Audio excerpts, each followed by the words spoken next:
Bonjour à toutes et à tous. Aujourd'hui, on va se poser une question essentielle. Et si la clé de la performance financière ne se trouvait pas du tout là où on le pense? On va explorer ensemble une idée assez contre-intuitive qui pourrait bien changer notre façon de voir le management. On entend tout le temps qu'il faut se concentrer sur les systèmes, la stratégie pour améliorer les résultats. C'est un peu le mantra. Mais et si cette croyance finalement nous empêchait de voir l'essentiel? C'est ce paradoxe qu'on va décortiquer aujourd'hui. Au cœur de tout ça, il y a un concept clé, l'écart de perception. C'est vraiment la différence entre ce qu'on pense voir, notre perception, qui est souvent un peu floue, basée sur nos habitudes, et la connaissance, c'est-à-dire la réalité des faits, ce qui se passe vraiment sur le terrain.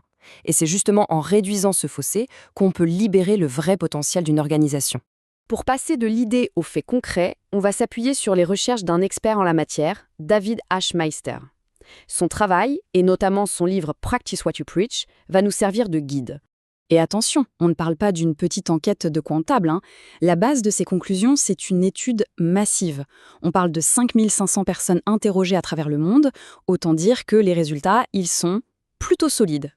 Bon, alors, commençons par la base, la perception commune. En général, où est-ce que les managers mettent leur énergie en pensant bien faire? D'après les données de Meister, la réponse est assez nette. La plupart du temps, les managers sont à fond sur la définition de la stratégie, la création de systèmes, parfois bien complexes, et puis, bien sûr, l'optimisation des processus. Sur le papier, ça semble tout à fait logique, non? Et c'est là que ça devient vraiment intéressant.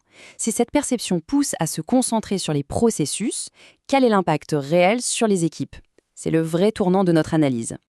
Regardez bien ce tableau, le contraste est saisissant.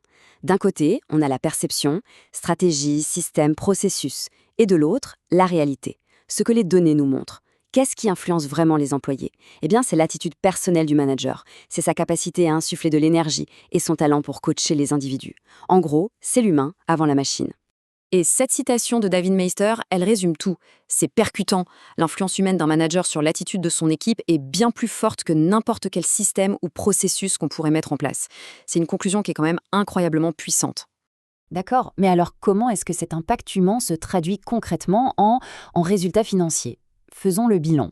En fait, la chaîne de causalité est très claire. C'est un enchaînement logique. Tout commence avec des managers qui dynamisent et qui coachent. Ça améliore directement l'état d'esprit des équipes. Des équipes plus engagées, ça veut dire quoi? Un travail de meilleure qualité et de meilleures relations avec les clients. Et la conséquence directe, mesurable, c'est l'augmentation de la performance financière. C'est aussi simple que ça. Alors, qu'est-ce qu'on retient de tout ça? Le message est simple mais fondamental. Il faut prêcher par l'exemple.